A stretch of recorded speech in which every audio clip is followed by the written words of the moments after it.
Vamos a empezar el tema sobre la actualización del Programa Nacional de VIH. Vamos a mencionar un poquito lo que es el Código de Vida, que es el Código de Vida se creó el 5 de noviembre de 2008, que es el Consejo Departamental de VIH, SIDA y Santa Cruz. Ese se creó a partir del CONASIDA, que es el Consejo Nacional de VIH. ¿Cuáles son los objetivos del CODESIDA? El primer objetivo es reducir todo lo que viene a ser la polimortalidad que viene asociada con lo que es el VIH-Sida. El segundo objetivo es mejorar la cobertura tanto de lo que es el diagnóstico, el tratamiento oportuno de todas las personas que viven con VIH-Sida. Esto se consigue a través de un proceso de concentración del programa del departamento de Santa Cruz, ¿no? Ya no se maneja todo lo que es en el programa de CDR, sino ya se ha descentralizado tanto en la parte pública como en la parte de la seguridad social. El otro objetivo es lograr que la transmisión vertical sea menor al 2%.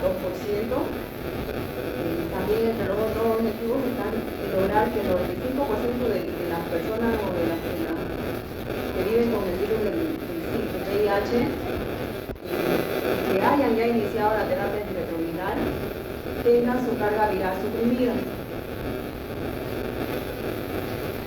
Los datos, este es un programa que ha creado el Ministerio de Salud, esta página se llama Testimonios.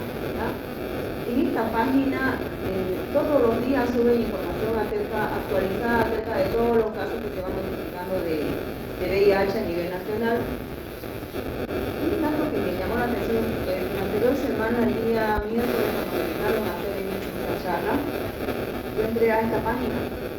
Y en esta página a nivel nacional teníamos en ese entonces, este numerito de acá que está de negro, 43.908 personas viviendo con VIH-Sida.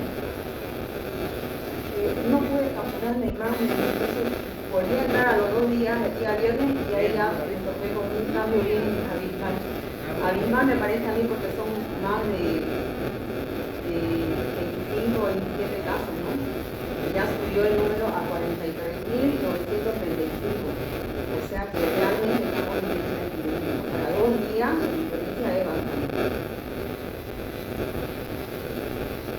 Lo mismo, pero estos datos de Santa Cruz. En esta página uno pone ahí en la partecita de arriba donde dice departamento, de ahí te sale el total, todo por departamento.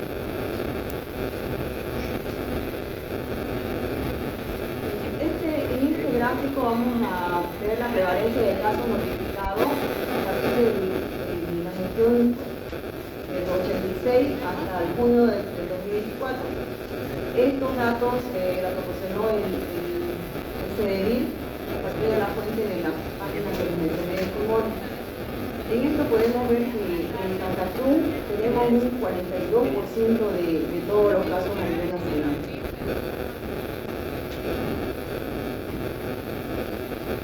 En cuanto a la incidencia de casos notificados, el primer caso fue encontrado en el año 1984 y a partir de ahí ya se ha ido notificado el total de casos notificados, ¿no? O sea, la incidencia hasta la gestión del 2024 en junio, ¿no?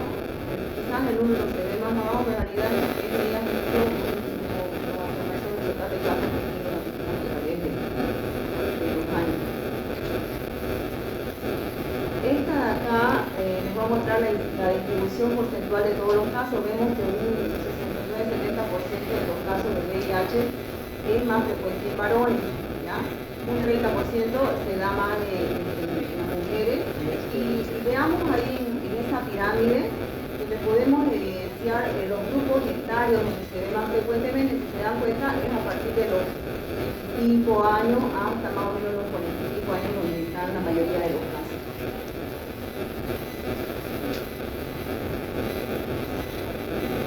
Este es el porcentaje de casos según edad y sexo del departamento de Santa Cruz, ¿no? Veamos ahí lo mismo que pasa a nivel nacional.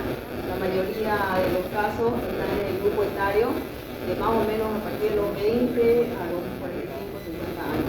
Igual es más frecuente en el sexo masculino que en el femenino. Este es el porcentaje de casos según la preferencia sexual.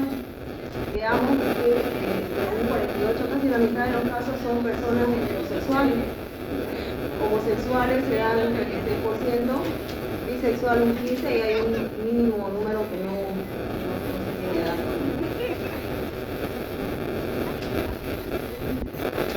En este cuadro vamos a evidenciar uno de los objetivos que les mencioné que queremos reducir lo que es la transmisión vertical. En el último año que se evidenció es el total de embarazadas, han tenido sus hijos, y el cuadrito amarillo ahí nos evidencia, digamos, el porcentaje de niños que han sido transmitidos a través de esta línea, ¿no? A través de la vertical. En este año, en el último año que tiene los datos del 2023 era el 4%. Aquí teníamos con los objetivos los últimos objetivos del último programa es reducir este número al 2%.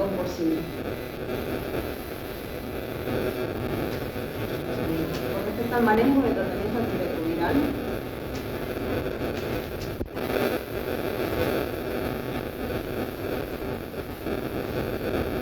vamos a hablar un poquito de historia. La terapia antirretroviral en Bolivia antes del 2009.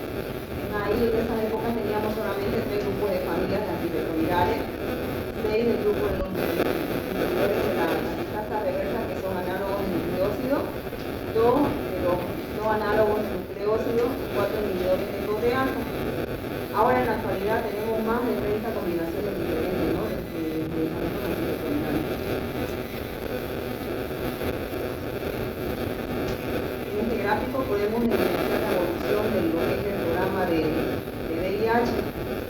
Cuando salían las primeras guías, ¿no? En 2009 teníamos solamente 2 esquemas de primera línea, 2 esquemas de segunda, y ahí donde el inicio del tratamiento se daba cuando la carga viral era más de 100.000 copias y los CD4, el conteo del linfocito CD4 era entre 350 a 500. En el 2011 ya se implementó aparte de los 2 esquemas, ya se usó una nueva combinación que es el TEL. Ese se usó también hasta el 2014-2017, ¿no? Pero ya en el 2011 cambiaba un poquito el número, se iniciaba el tratamiento con un conteo de CD4 arriba de 500 y una carga viral mayor de 50.000. Ese ya como que los números iban a 2014 igual, un número similar. Ya en el 2017 se ingresó en el nuevo esquema de tratamiento, los que es el dolutegravir, y en esta gestión donde ya se evidenció y se realizó el notificaje a un fracaso terapéutico.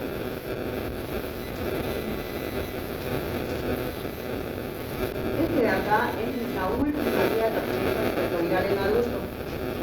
Este de acá es ha salido el año 2022.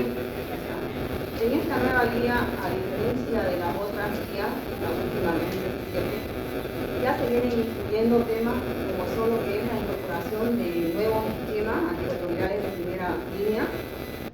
Se dio en poblaciones clave, que son grupos de personas que viven privados de libertad, los transexuales, los trabajadores sexuales. También la terapia antirretroviral en pacientes que tienen ya daño renal o daño hepático. Lo que es el VIH más tuberculosis. Aquí también se habla en esta guía lo que es los esquemas de vacunación. Se hace también un abordaje de otras enfermedades, infecciones de transmisión sexual, y en esto también se habla bastante de lo que es la adherencia a la terapia antirretroviral.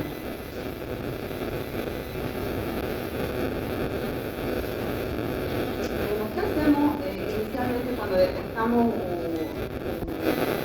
un paciente que tiene VIH? Primero vamos a registrar en el expediente clínico todo lo que son sus antecedentes, tanto personales, familiares, costumbres. Vamos a registrar también antecedentes ¿no? En la atención de salud, enfermedades de base, tiene diabetes, daño renal. Aparte de revisar análisis de órganos y sistemas, también se realiza una exploración física inicial para ver si el paciente no está u otros problemas, ¿no? Físicos. Y ahí vamos a solicitar exploraciones complementarias iniciales.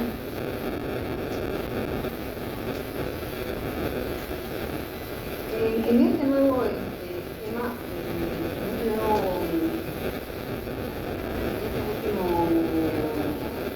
esta última guía del 2022 se habla bastante de lo que son la política, de lo que son las enfermedades de transmisión sexual. Estas enfermedades pues generalmente pasan asintomáticas o el paciente no le da mucha importancia a la sintomatología y no acude a buscar información acerca de esto. Entonces, cada que detectemos un paciente que tenga algún debemos hacer esta pesquisa de sífilis, de gonorrea, lo que son las clamídia, las tricomonas en mujeres, los virus de la hepatitis tanto de C y C, y otros parámetros que también se deben realizar según esta guía. Dice, todas las mujeres han realizado una citología cervical y un cribado para el virus del papiloma. Esto se hace en la visita inicial, se hace a los 6 meses y se hace también dependiendo de los últimos tres estudios que se haya hecho la citología que son negativas. Entonces se hace ya cada año o cada 2 o 3 años dependiendo del caso. Aquí también nos mencionan que hay que realizar una inspección anogenital y un tacto anorrectal como despistaje del cáncer del canal anal en la primera visita a todos los varones, y en especial a los hombres que tienen relaciones sexuales con hombres. También se debe realizar una citología anal anual, también a estos pacientes, ¿no? Para descartar todo lo que son displasias o cáncer de las mujeres que tienen displasias de cervix y a los pacientes también con condilomas genitales que se va a hacer una citología. Este es el algoritmo del diagnóstico de infección por el VIH. En este algoritmo nos muestra cómo debemos hacer qué hacemos cuando ya captamos a un paciente que sospechamos que debemos pedirle la prueba de VIH, ¿no? En este caso vamos a sospechar cuando vienen con enfermedades venéreas con frecuencia, quizás la respuesta de alguna enfermedad que en otras personas no va a ser tan llamativa. Por ejemplo, un herpes me tocó una vez entender un caso de herpes, uno de los primeros casos que yo capté, pero el tipo no tenía más de 50 años, 40 por ahí, y resulta que, claro, le salieron lesiones por herpes, pero le abarcaba gran parte de todo lo que es parte anterior del abdomen, parte del tórax, el glúteo, incluso iba hacia el muslo. Una persona de la tercera edad, se veía bien alimentado y todo, ¿no? Entonces le dije, señor, haremos la prueba de VIH porque en este caso es raro, le dije, ¿cómo que has sospechado? Le pedí y le salió positivo. Esa es la primera vez que tuve que dar una noticia así. Difícil, pero se va a aprender. Entonces, en esos casos también debemos sospechar, se le hace la asesoría consejería, se dice, en realidad la asesoría consejería la damos el mismo médico, ¿no? Le explicamos por qué le estamos pidiendo, por qué sospechamos, necesitamos, aparte de esta prueba después se va a hacer otra si saliera positiva, hasta ya le vamos abriendo ya la ventana ya para que no se asuste tanto el paciente, porque a veces tiene miedo y ya no vuelve, ¿no? O no se quiere hacer, entonces se le explica. Ese mismo momento se le hace firmar el consentimiento informado y se le hace la prueba rápida, la primera prueba rápida. Esta prueba rápida sale negativa o no reactiva, entonces en el caso queda como negativo. Pero si esta prueba rápida, esta primera prueba rápida sale como reactiva, entonces nosotros mandamos al programa, al CDI, y ahí se manda una segunda muestra para que le hagan otra prueba rápida. Esta segunda prueba rápida se debe hacer con otro tipo de reactivo, que no sea el mismo de la primera prueba. Si esta prueba me sale no reactivo, entonces tengo que buscar un desempate, ¿no? O sea, busco una prueba de ELISA para descartar o confirmar. Porque tengo un primer positivo, un segundo negativo, entonces tengo que hacer la prueba. Si esta prueba de ELISA me sale negativo, entonces ahí el caso es negativo. Pero si esta prueba me sale reactivo, entonces el paciente tiene VIH. Pero si esta prueba de ELISA me saliera un resultado indeterminado, tengo que esperar unos 30 días más para volver a hacer otra prueba, porque podría el paciente estar en el periodo ventana, y en el periodo ventana los anticuerpos no están tan elevados como para poder ser contabilizados, entonces no va a salir un resultado indeterminado, por eso se debe realizar ahí en su caso. Pero si esta prueba de ELISA me da un reactivo, entonces ya tengo un caso más. Bueno, una vez que ya hice el diagnóstico, ya capté al paciente, el sitio para darle su positivo, entonces tengo que hacerle toda esa batería de estudios. El hemograma, coagulograma, la química sanguínea para ver todo lo que son función renal, función hepática, el filtrado glomerular, hay que medir el riesgo cardiovascular dependiendo de la edad del paciente, su hemograma, la serología para todo lo que son las hepatitis, tanto la A, la B, la C. Hay que pedir al paciente la prueba de toxoplasma, los megalovirus, T-Cruz y todo eso son estativos. La carga viral que es para evaluar la respuesta al tratamiento o a la terapia antirretroviral y tanto lo que son los linfocitos CD4. En algunos casos también se pide lo que son el cociente CD4-CD8. Estudio genotípico de resistencia, no siempre se hace, no solo se sigue el caso biológico de medicina. El HLA no se hace, se hace un organismo viral, rayos respiratorios para ver otras enfermedades concomitantes, ¿no? Porque también tenemos que hacer el descargue de tuberculosis, ecografía hepática, la citología cervical, como dije al comienzo, citología anal, el electrocardiograma, hay que ver la citología ósea no coordinada y el privado de todas las infecciones de transmisión sexual que les mencioné, y una prueba de embarazo, ¿no? Para saber que este mal es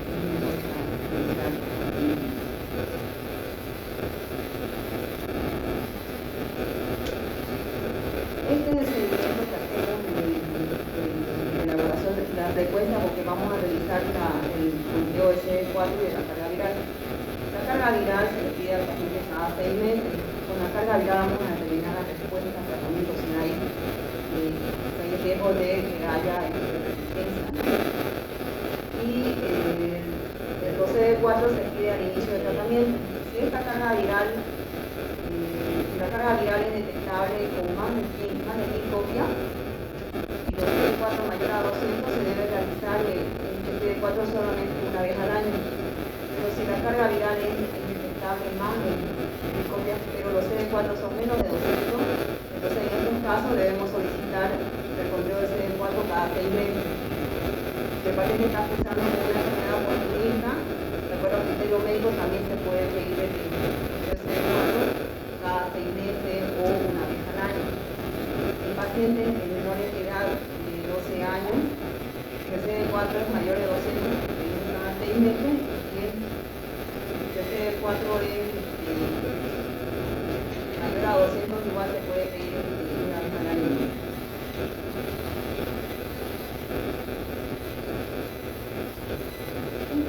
Esta imagen me la compartieron del programa del CDD. Porque aparte de darle al paciente los estudios, aparte de darle la noticia, entonces tenemos que explicarle, porque el paciente está iniciando ya la terapia antirretroviral, entonces tenemos que explicarle ahí cómo tiene que ser su plan alimenticio. Y nosotros le entregamos en el trabajo una copia de este plan, ¿no?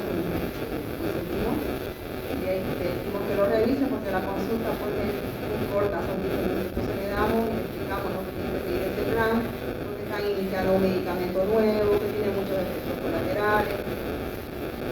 Este plan lo deben seguir por el primer mes. Y después de eso ya pueden ir ellos aumentando los alimentos que a ellos más les guste o más les agrade, pero siempre llevando una dieta saludable, ¿no? Que los alimentos sean lo más saludables posible.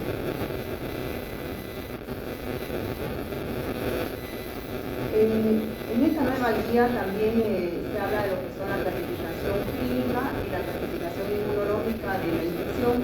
¿Ya? Esta tablita es propuesta por la OMS. En esta tablita va a mostrar se basa la clasificación inmunológica de acuerdo a los valores de los CD4. Ya, dependiendo del conteo de los CD4 vamos a clasificarla en leve, avanzada o grave. En el caso grave es cuando el conteo de CD4 está por debajo de 200.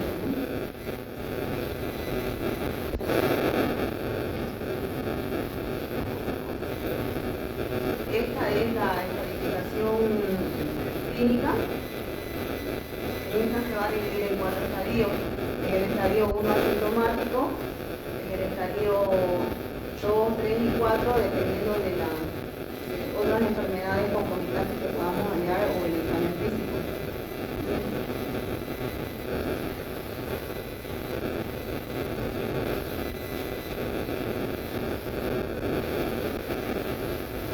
Ahí arriba está el estadio clínico 1. En este estadio clínico 1 puede pasar asintomático o puede tener una linfadenopatía persistente. En el estadio 2 ahí tenemos algunas infecciones, ¿no? Algunas infecciones oportunistas, los papilomas, pero no lesiones extensas, la tiña, la onicomicosis, úlceras en la boca, úlceras resistentes, inflamación de la encía, el desorden, ¿no? Algunas enfermedades oportunistas que no tienen a ser muy severas. En el estadio clínico 3, aquí donde vamos a ver ya lo que son diarrea persistente, diarrea crónica, fiebre persistente, buque oral, ¿no? Candidiasis de la boca, la tuberculosis la pulmonar, la valvular, la neumonía bacteriana y algunas enfermedades pulmonares asociadas al VIH como la bronquiolitis.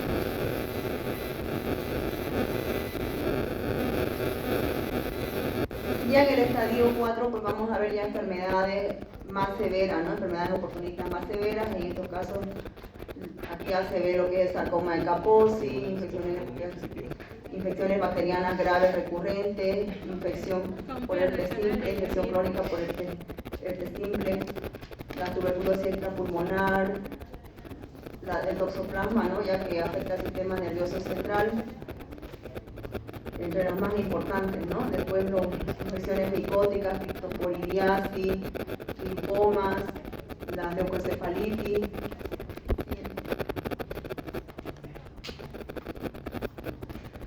Esta es la historia natural de la infección, ¿no? Cuando hay el contacto o la infección primaria, aquí tenemos pues una elevada carga viral. Entonces, en las primeras 3 semanas hasta las 9 semanas se eleva bastante, hay una importante carga viral en el organismo, ¿no? En esta etapa todavía el conteo de CD4 tiende a bajar un poquito, ¿no? Pero después se normaliza. Y ahí ya entra una etapa de latencia. Cuando hay la infección primaria puede haber una serie de sintomatología, que en algunos casos puede pasar con una fiebre o síntomas parecidos a la mononucleosis infecciosa con lo que son las faringitis y quizás algunas erupciones. Y después ya de la etapa de latencia, esta puede durar bastante, ¿no? Desde las 6 semanas o 2 meses hasta varios años, ¿no? 6, 7 años. Y ya después de que ya bajó bastante los linfocitos CD4 por debajo de lo que son 200 copias y hay una elevada de lo que son la carga viral, entonces donde ya se ven estas enfermedades oportunistas y podría llegar incluso a la muerte, ¿no? Del paciente.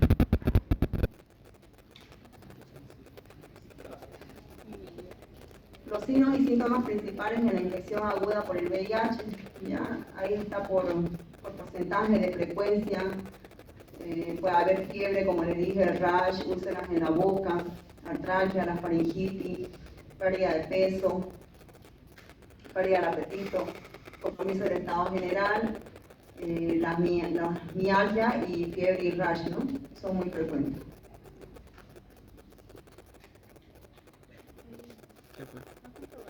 Bueno, ahora entrando más a los medicamentos, esos son los medicamentos con los que se cuentan, ¿no?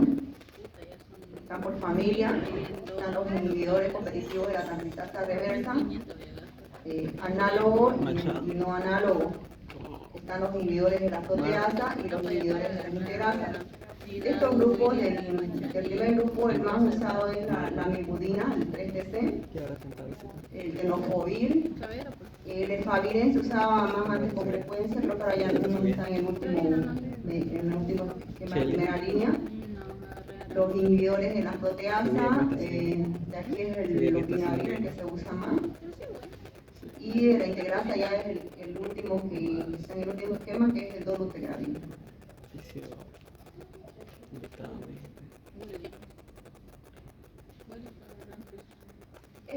Los dos que están primero es el T3D, es el último que ya usamos actualmente, ya es el último de las combinaciones que ha aparecido, que es el tenofovir con es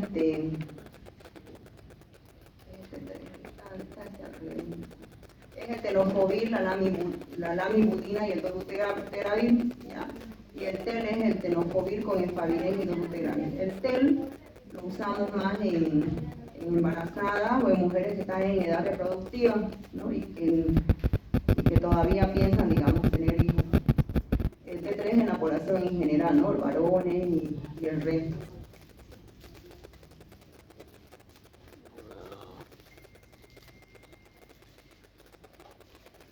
Estos son los medicamentos de segunda línea, ¿no? Tenemos igual varios esquemas, los inhibidores de la proteasa y combinaciones con análogos de los nucleósidos. Estos medicamentos de segunda línea no los usamos en primer nivel. Esto se tiene que determinar primero que hay una farmacoresistencia para poder acceder a uno de estos de segunda línea, y esto debe ser determinado solamente por un comité farmacoterapéutico.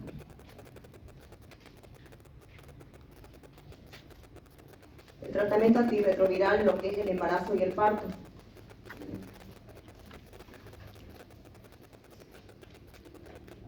Bueno.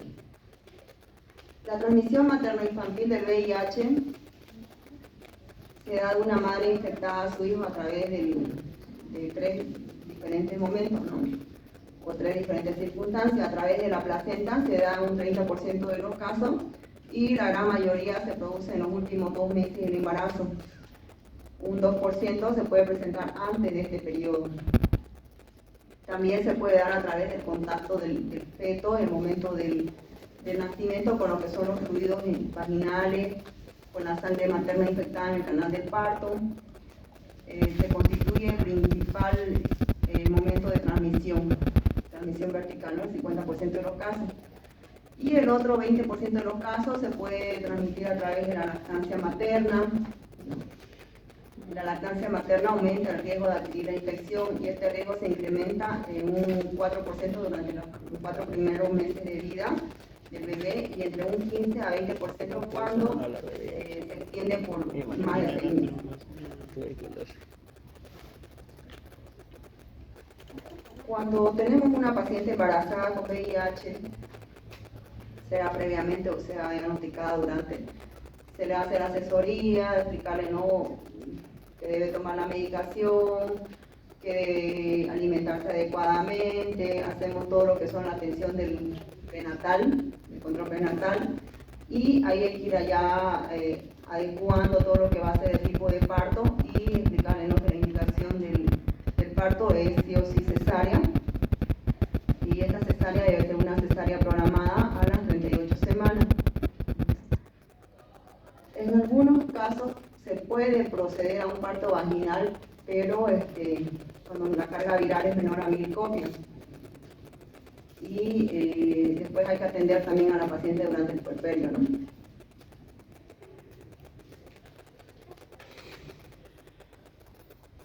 Los factores asociados a la transmisión vertical son dependiendo en qué estadio esté la paciente, ¿no? La embarazada, la gestante. Si está en un estadio SIDA, hay que ver el conteo de los linfocitos CD4, hay que ver si está con una carga viral elevada, si durante el embarazo ha tenido infecciones, ¿no? Hepatitis B, sífilis, tuberculosis. El uso de drogas durante el embarazo y si la paciente también con frecuencia tiene relaciones sexuales sin protección. Este es el esquema antirretroviral recomendado. Con respecto a esto, ahí tenemos varias opciones. El que usamos más es el TEL, pero también se puede usar y no tiene riesgo el T3D, ya el dolutegravir se puede usar durante el embarazo.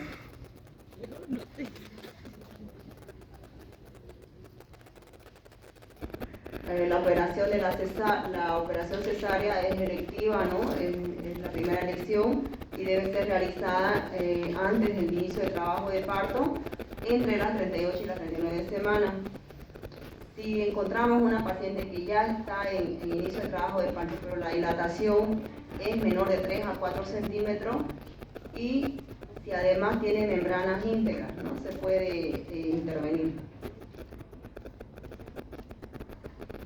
Los cuidados del recién nacido, cuando una vez que ya obtenemos el producto, se le hace un lavado con agua y jabón, hay que aspirar las vías aéreas.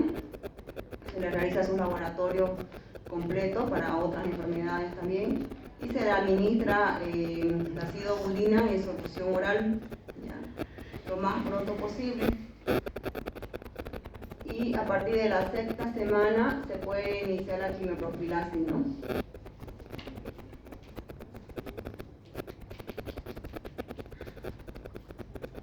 Y en todo bebé que nace, pues a la mamá tenemos que hacerle lo que es la inhibición de la lactancia, ¿no? Esta puede ser mecánica o puede ser farmacológica.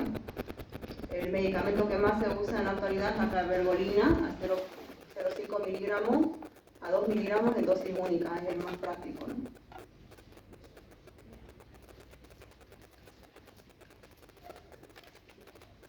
La profilaxis por exposición es cuando hay un contacto o sospecha de un contacto accidental, sea esta por accidente laboral o por abuso sexual. Entonces, en estos casos debemos solicitar a la persona expuesta la prueba rápida para VIH y se debe realizar la profilaxis durante un mes con el medicamento del T3D. Se toma una vez cada 24 horas por un mes, 28 días, ¿no? Y se debe iniciar esto antes de las 72 horas de ocurrido el evento. Después de las 72 horas ya no hay la seguridad de que se puede inhibir el virus.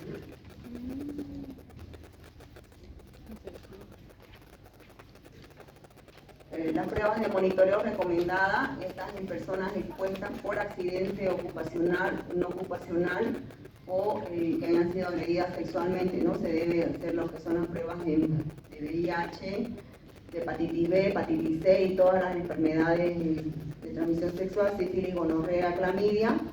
Está la frecuencia de realización. También se le hace el descarte de embarazo, ¿no? a las mujeres. Hay que pedirles pruebas de función renal y pruebas de función hepática para ver qué medicamento es el más idóneo.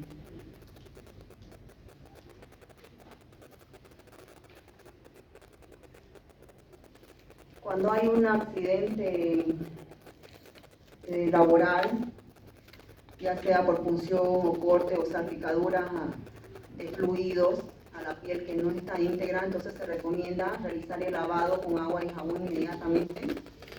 Hay que dejar fluir la sangre. Se debe desinfectar la herida con un antiséptico. Este puede ser una povidona yodada o una clorexidina. Y se debe cubrir con un apósito impermeable. Las salpicaduras en mucosa, como por ejemplo en conjuntiva, se recomienda un lavado de las conjuntivas con abundante agua, o solo fisiológico, ¿ya? Y no se recomienda exprimir o estrujar, como se dice, porque puede provocar hiperemia en la conjuntiva y esta hiperemia puede aumentar el riesgo de adquirir la infección. Con respecto a la farmacoresistencia del tratamiento de la terapia antirretroviral, hay tres tipos de farmacoresistencia: la farmacoresistencia adquirida, la transmitida y la farmacoresistencia previa al tratamiento. La farmacoresistencia adquirida es cuando hay la presencia de mutaciones de VIH como consecuencia de lo que es la replicación viral en las personas que reciben medicamentos antirretrovirales. Es decir, que se va desarrollando cuando el paciente ya está en tratamiento, ¿no? O sea, no es que ha adquirido el virus ya resistente, como lo que es la farmacoresistencia transmitida. En esta, el paciente se contagia o ha sido contagiada con un virus previamente resistente, ¿no? Y la farmacoresistencia previa al tratamiento, esto se ve más que todo en pacientes que han recibido sea una profilaxis o imposición, o que han recibido profilaxis igual para evitar la transmisión vertical. En estos casos se ve este tipo de farmacoresistencia. Y la resistencia a los fármacos, a los antirretrovirales, pueden ser de dos tipos: genotípica o fenotípica. En la resistencia genotípica se realiza el genotipado, y en esta lo que se ve es una resistencia o un cambio en el genoma del virus. Y en la resistencia fenotípica lo que se ve es que se requiere mayor concentración de los fármacos dentro de las células para que tengan mejor efecto. Y en esta se realiza el fenotipado.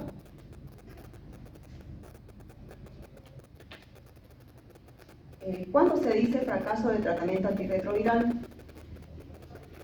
Hay estos tres tipos, ¿no? El fracaso virológico, el fracaso virológico avanzado y los repuntes. El fracaso virológico es cuando persiste más de 50 copias del virus del VIH después de haber transcurrido 24 semanas desde el inicio de la terapia antirretroviral. Este resultado debe ser confirmado por una segunda muestra consecutiva. Hay que tomar en cuenta, para determinar un fracaso virológico, que después de los 6 meses de iniciado el tratamiento, ¿cuánto ha sido la carga viral? Si la carga viral ha sido muy alta, más de 1000, de repente no va a bajar exactamente los 6 meses, pero sí está descendiendo. Entonces, en esos casos podemos darle un tiempo más para no determinar todavía que es un fracaso virológico. El fracaso virológico avanzado es cuando ha habido un fracaso, pero ya a un fármaco de segunda línea o sucesivas líneas de terapia antirretroviral. Y los repuntes virológicos transitorios aislados o blips son cuando los valores de la carga viral van descendiendo, se han descendido por debajo de 50, y de repente o en ciertas ocasiones vuelven a subir a más de 500 copias, ¿ya? Y de ahí otra vez baja y así sucesivamente.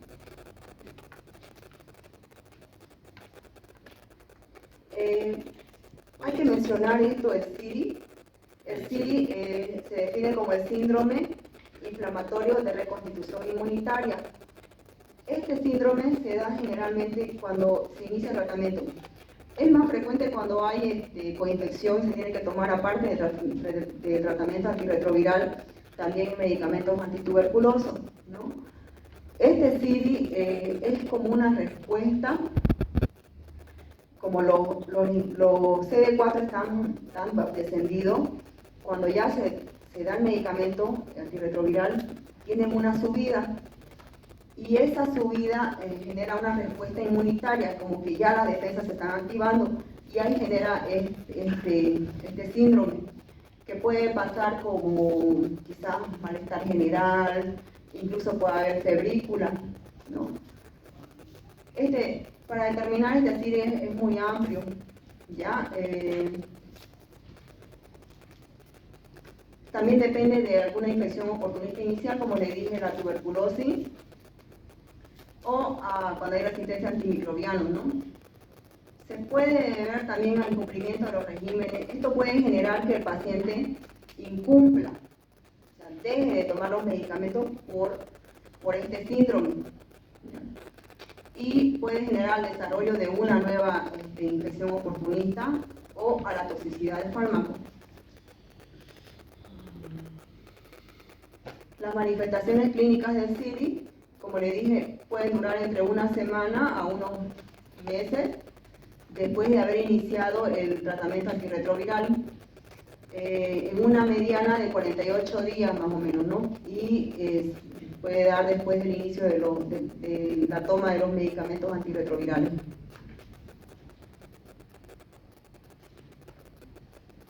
Esta tablita de acá son los números de pacientes que manejamos en la Caja Nacional. Están por centro y esto es solamente el área urbana. Nosotros en la Santo Dumont tenemos 56 casos. ¿Ya? En la Caja de la Villa, en la zona de la Villa y más, son 82. Tenemos también el CINFA Norte, ¿ya? Con 88 casos. El CINFA Central maneja 75.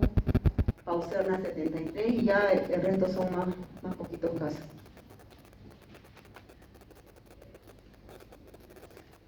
En la Caja Nacional ya se empezó a manejar el programa, lo manejaba en el Hospital Obrero el doctor Romero y el doctor Oliva. Nosotros todos los casos los mandábamos allá, no manejábamos, o sea, solo los detectábamos y los enviábamos allá. Cuando ya se empezó a descentralizar, primero se empezó a atender en lo que es en la Caja de la Irala. Ahí lo manejaba la doctora Soledad y eso ya se inició en el año 2017. Después ya vinieron las supervisiones del CEDE y se decidió ya descentralizar totalmente y que cada CINFA tenía que manejar su grupo de pacientes. ¿Y eso por qué? Porque un paciente que trabaja y que vive en Los Lotes o allá en el norte en Pentaguazú, o sea, era muy difícil llegar a un solo centro. Entonces, en parte del programa es la accesibilidad a los medicamentos, a los servicios. Entonces, de esta forma se decidió descentralizar. Así que cada CINFA maneja sus propios pacientes. Ahí tengo de la Santo Dumont y de acá.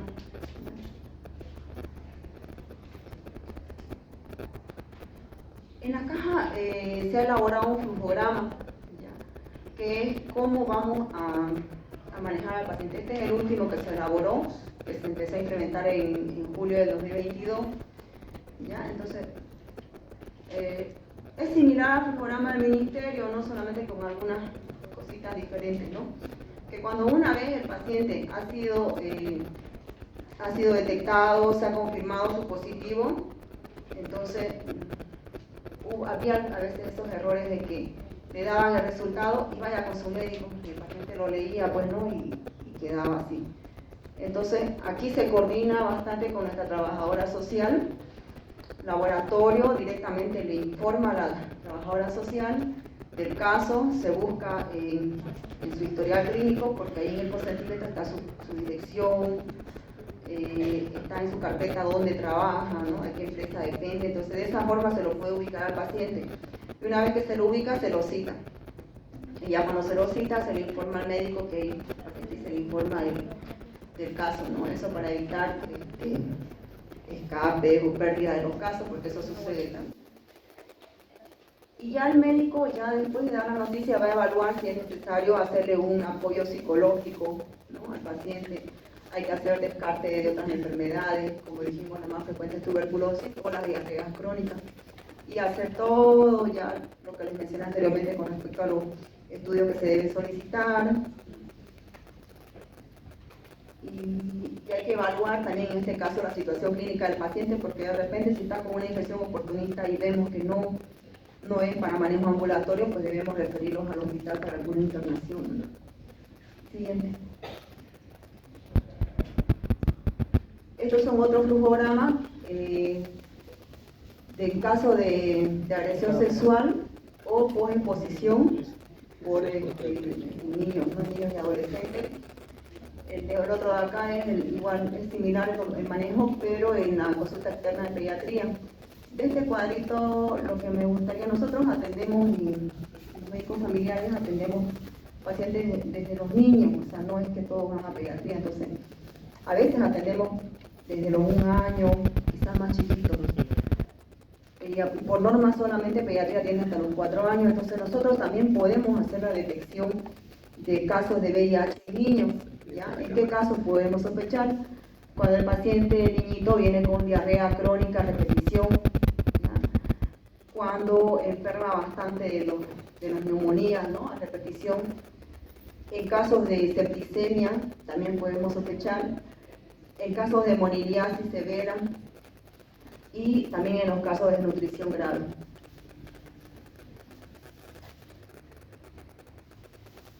Comentarles también que los niños menores de 18 meses hacemos el diagnóstico con carga viral, ya el estudio que pedimos es carga viral.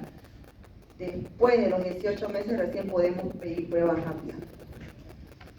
Este es el consentimiento informado del programa de VIH. Aquí es donde el paciente se le explica, que lo lea detenidamente, que lo llene y ya nosotros representamos ahí el personal de salud.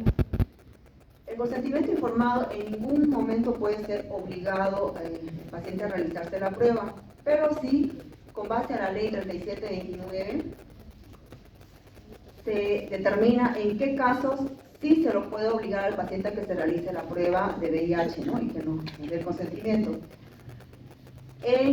Para efectos de donación de sangre, para efectos de lo que es donar hemoderivados, también de donar leche materna, ¿no? Semen, órganos o tejidos.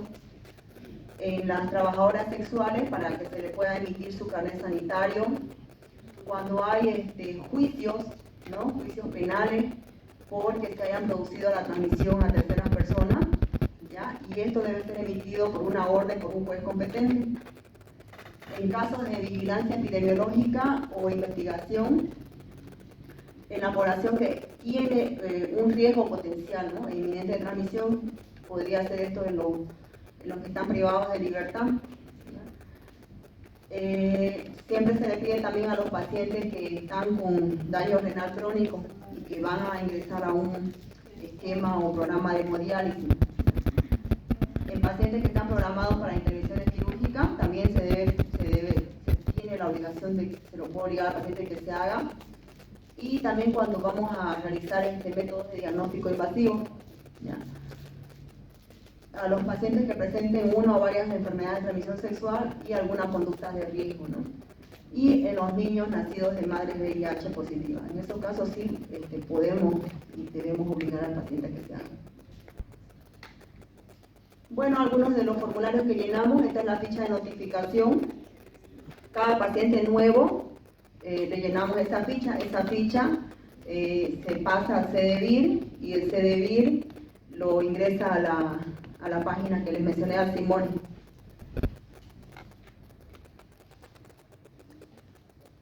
Este de acá se llena en cada consulta al paciente, está por meses y está todo lo que se le hace, ¿no? El descarte de TB, se le hace en cada consulta y ahí firma el médico con qué frecuencia viene el paciente a recoger sus medicamentos, ¿no? También, una vez que se le va a iniciar la terapia antirretroviral, se le debe hacer firmar un compromiso de adherencia, ¿no? Que el paciente va a ser consecutivo, se le explica de la enfermedad, que puede tener una carga viral baja, y un linfocito CD4 por arriba de 500. Entonces ya se le va explicando con qué frecuencia se le va a hacer sus controles y este es un compromiso de que el paciente sí o sí tiene que tomar sus medicamentos. Cuando el paciente, además de tener VIH, tiene tuberculosis, se llena esta otra ficha más, que es la ficha de coinfección. Bueno, eso es todo.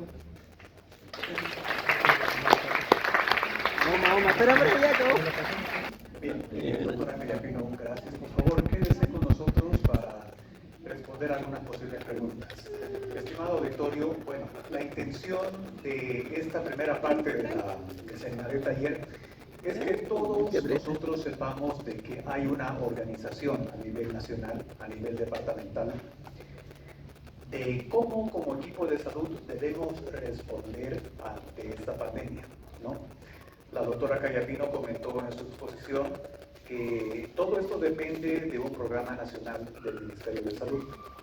Este Ministerio de Salud se disgrega en servicios departamentales de salud y en nuestro departamento en Santa Cruz, CEDEVIR ha estado a cargo de este programa, ¿verdad? Desde que apareció la enfermedad, el CEDEVIR se hizo cargo del diagnóstico, del tratamiento, del seguimiento de este tipo de pacientes. Obviamente ha habido un incremento en los casos y actualmente el CEDEVIR ya está descentralizado a los diferentes centros periféricos, seguridad social y otros centros.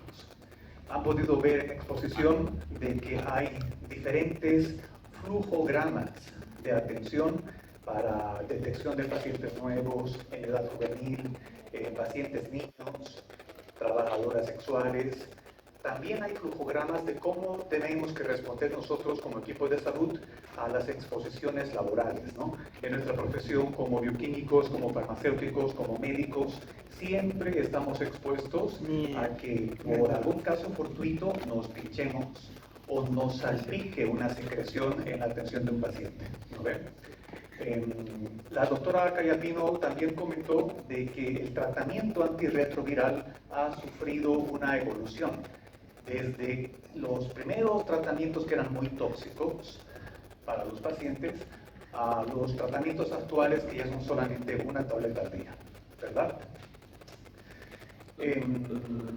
Creo que con eso hemos resumido la exposición de la doctora Cayapino y a continuación viene la exposición de la doctora Margui Parra, que ella ya nos va a hablar acerca de qué alteraciones podemos ver nosotros en los perfiles bioquímicos, en los análisis bioquímicos de estos pacientes que ya están con el tratamiento de estas enfermedades. Bien, voy a dar paso a la ronda de preguntas si alguien quiere hacer alguna pregunta puntual de lo que han escuchado.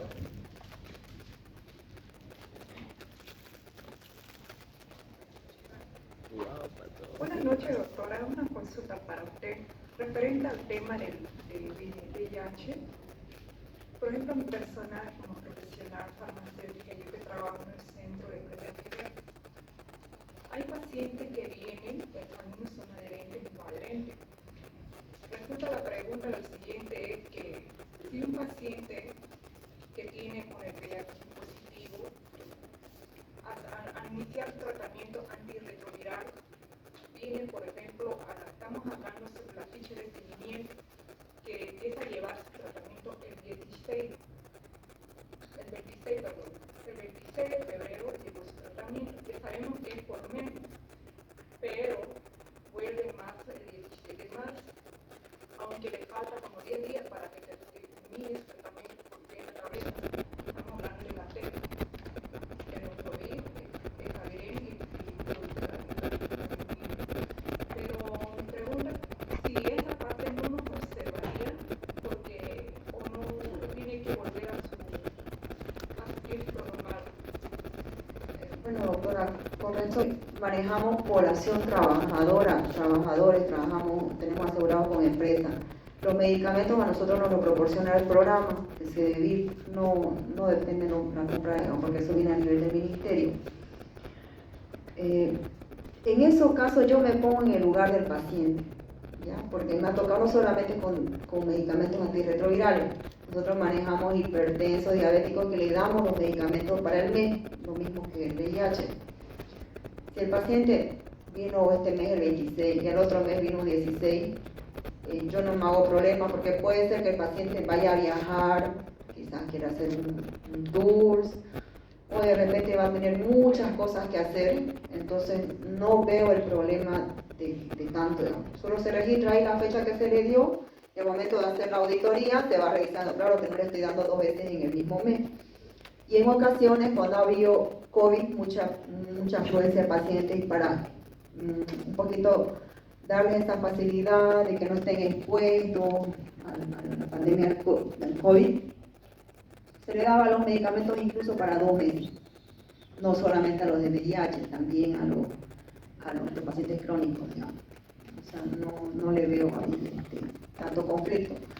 Ahora que el CEDES del programa lo revise, tendría que ser que el paciente pues vino 2 veces en el mes y no sé, digamos. Con respecto a los otros medicamentos, por decir insulina, digamos. El paciente viene y al salir la tumbó, la quebró. O otro viene con su clonazepam que le robaron la cartera y que por favor denme. Entonces, registramos todo en la historia, en el expediente y le damos. O sea, no nos vamos y le hacemos firmar en la historia, digamos, ¿no? Porque igual firma el paciente, tendría que firmar. Muchas gracias. Si la doctora Crigatino me permite complementar, como institución de seguridad social en la Caja Nacional, nosotros tenemos en cuenta la importancia de la adherencia terapéutica. En el caso del tratamiento del VIH, todos nosotros sabemos como equipo de salud de que si esta enfermedad o el paciente deja de tomar el comprimido 1 o 2 días, aumenta la probabilidad en un 0,5 o un 1% de que se dé una mutación, ¿verdad? Ante todo, nosotros como institución de salud, a lo mismo que los otros centros de salud municipales, lo que queremos es evitar la falla en la adherencia terapéutica, ¿no? Tal como dijo la doctora, se valora siempre eso, ¿no? Si el paciente tiene 5 o 10 días, se le da el medicamento, porque no estamos con otra enfermedad que se deja de tomar el enalapril o el losartán, sube un poquito la presión, pero no hay problema, no te vas a morir, como puede pasar en el caso de una resistencia al tratamiento, ¿verdad? Creo que con eso complementamos. Otra pregunta para la doctora.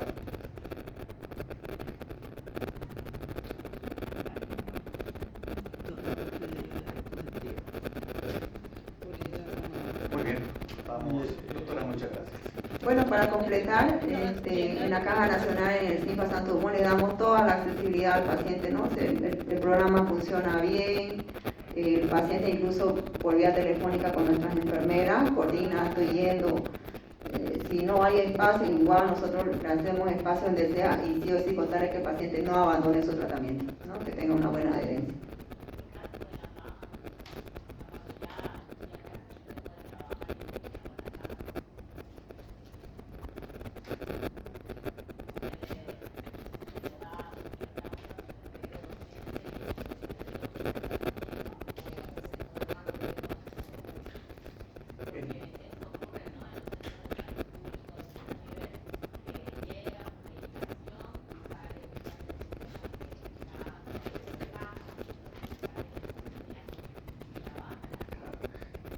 La razón, pero eso ocurre con medicamentos de otro tipo, ¿no? Estamos hablando de un tratamiento antirretroviral que está protegido por un programa nacional. Entonces se le tiene que seguir dando la medicación hasta que el paciente sea transferido a un centro de salud municipal, ya que no tiene el seguro, pero por lo menos va a recibir 3 o 4 meses o 5 meses o 6 meses hasta que el paciente consiga su transferencia a un centro de salud municipal. En este caso, como es un tratamiento antirretroviral, la normativa debe ser flexible.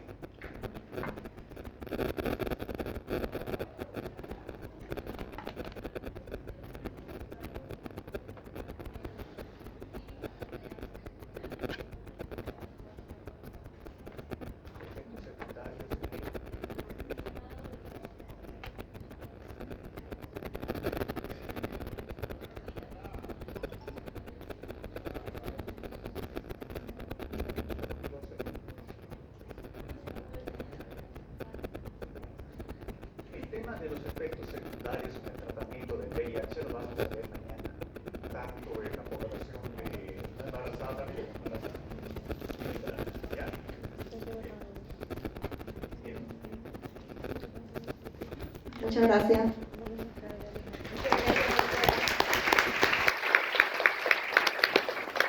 Despedimos a la doctora Gloria Pino. Ahora vamos a dar la bienvenida a la doctora Merly Parra Arañiga.